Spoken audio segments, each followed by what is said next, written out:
आइए पहले क्वेश्चन को देखते हैं। The question reads like this, a photon of wavelength lambda naught is absorbed by an atom of mass m at rest in ground state. So there is an atom, this atom is at rest, it is in its ground state, and there is a photon, light photon. The photon has wavelength lambda naught. This photon gets absorbed by the atom. Now the atom is free to move, atom is free to move. One important thing, when a question says that a photon is absorbed by the atom, it simply means the atom gets excited, right? Photon अगर absorb हुआ है तो energy कहाँ गई? Atom excite जरूर हुआ है, right? No doubt about it. And the atom is free to move. ये एटम फ्री स्पेस में है, it can move. Originally it was at rest. After absorbing the photon the atom can move. ये मैं आपको बता रहा हूं. The atom after absorbing the incident photon emits another photon in direction opposite to the direction of incident photon and returns back to its ground state. Now this atom is in ground state. It absorbs this photon and after quickly, immediately in fact, it will release another photon in direction opposite to the direction of incident photon, and thereby the atom again goes back to its ground state. Okay. Atom absorb करता है एक photon को, excited होता है, तुरंत एक दूसरा photon छोड़ करके वो अपने ग्राउंड स्टेट में चला जाता है.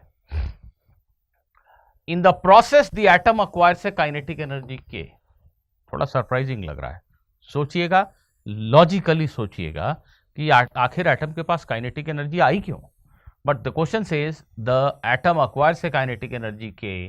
Find lambda not in terms of K and M. K is the kinetic energy acquired by the atom and M is mass of the atom. So mass of the atom is M.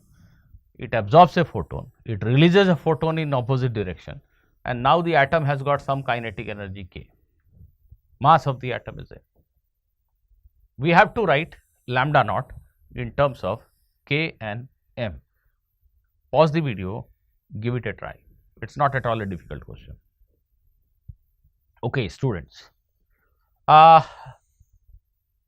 we can take this to be the initial situation and this to be the final situation and apply law of conservation of energy and momentum, right?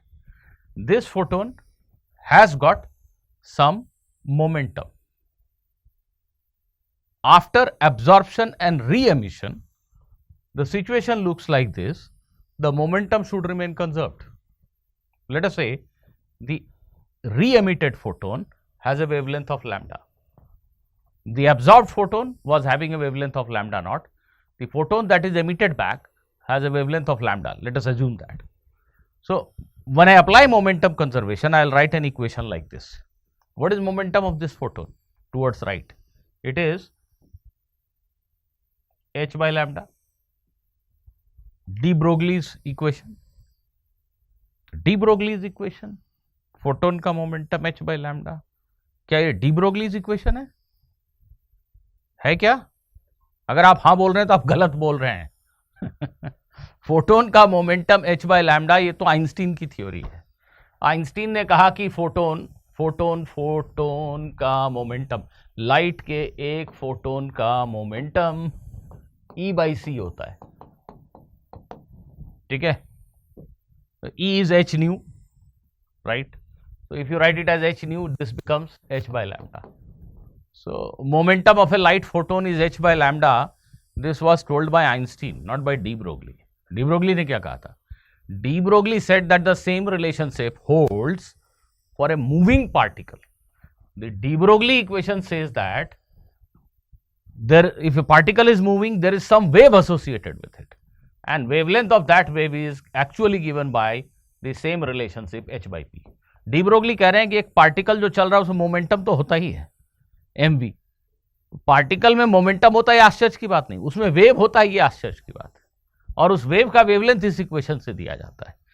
Einstein कह रहे हैं कि जो light का photon है वो wave तो है ही, उसमें क्या आश्चर्य की बात है, पर उसमें मोमेंटम होता है, ये आश्चर्य की बात है। आइंस्टीन के हिसाब से फोटोन का मोमेंटम, ये इक्वेशन है।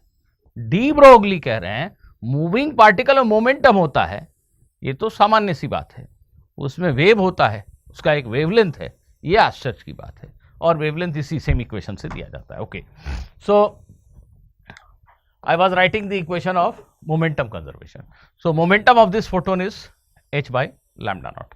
This is equal to final momentum.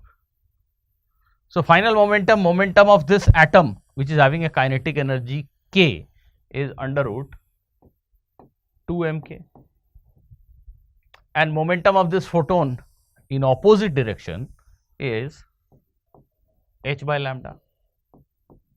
So this is my first equation that I get by applying law of conservation of momentum. Now let us apply law of conservation of energy. The atom absorbed the photon, it got excited for some time, and then it re-emitted the photon. So actually in final state there is no excitation energy of the atom.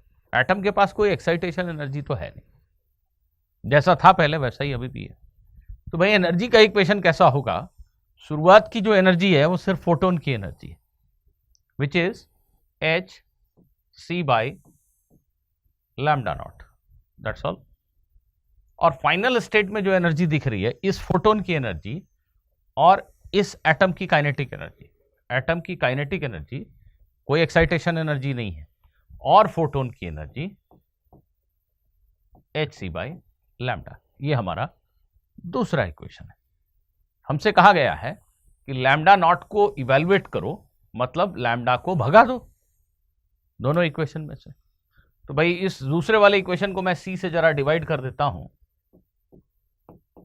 ध्यान से देखिए, इस equation को मैंने सी से divide करके लिख दिया। अब इक्वेशन 1 के साथ ऐड करने से ये टर्म कैंसिल हो जाएगा, और ये जैसे ही कैंसिल हो गया you get the value of lambda naught. That means the equation that we get is 2h by lambda naught. We are adding this equation to this equation. 2h by lambda naught is equal to under root 2mk plus k by c. You can simplify this to get the value of lambda naught. यही हमारे question का answer है। Question में कहा है कि k और m के टर्म्स में लैम्डा नॉट की वैल्यू लिखिए, h और c तो यूनिवर्सल कॉन्स्टेंट्स हैं, वो तो आप यूज़ कर ही सकते हैं अपने आंसर में।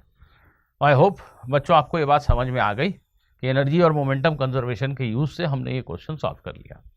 बट वही बेसिक फिलोसफिकल क्वेश्चन ये है कि एटम के पास काइनेटिक एनर्जी कहाँ से आएगी? भाई मोमेंटम कंजर्व रखने के लिए 1 मिनट के लिए ऐसा सोचें, 1 मिनट के लिए ऐसा सोचें कि ये फोटोन एब्जॉर्ब हुआ, 1 मिनट के लिए सोचते हैं कि एटम थोड़ी देर एक्साइटेड स्टेट में ही है, थोड़ी देर तक रुका हुआ है, तो फोटोन एब्जॉर्ब हुआ, एनर्जी एक्साइटेशन में चली गई, ओके, लेकिन फोटोन का जो मोमेंटम था वो कहाँ गया? तो एटम तो मूव करेगा ही ना, जैसे ही एब्जॉर्ब हुआ एटम मूव करने लगा टू कंजर्व मोमेंटम। अब एटम ने उल्टे डायरेक्शन में, जैसे बंदूक इधर चल रही है और गोली पीछे छोड़ी, तो एक थ्रस्ट दिया। अब बंदूक और गोली को सोचो, बंदूक आगे चल रही है और पीछे गोली छोड़ी, तो गोली को पीछे की तरफ एक थ्रस्ट दिया, गोली ने भी बंदूक को फॉरवर्ड डायरेक्शन में एक थ्रस्ट दिया, और उसकी स्पीड थोड़ी और बढ़ जाएगी बंदूक की। तो वैसे ही ये जो मूविंग एटम है, इसने एक मोमेंटम के साथ किसी चीज को, बुलेट को फायर किया, तो इस डायरेक्शन में उसको एक और थ्रस्ट मिला, उसकी स्पीड थोड़ी और बढ़ जाएगी, तो नेचुरली उसके पास कुछ काइनेटिक एनर्जी तो होगी। और यही वजह है कि जो एब्जॉर्ब्ड फोटोन है और जो एमिटेड फोटोन है, दोनों की वेवलेंथ या दोनों की एनर्जी सेम नहीं होगी। I hope I am not obstructing. आप एक बार स्क्रीनशॉट ले सकते हैं अगर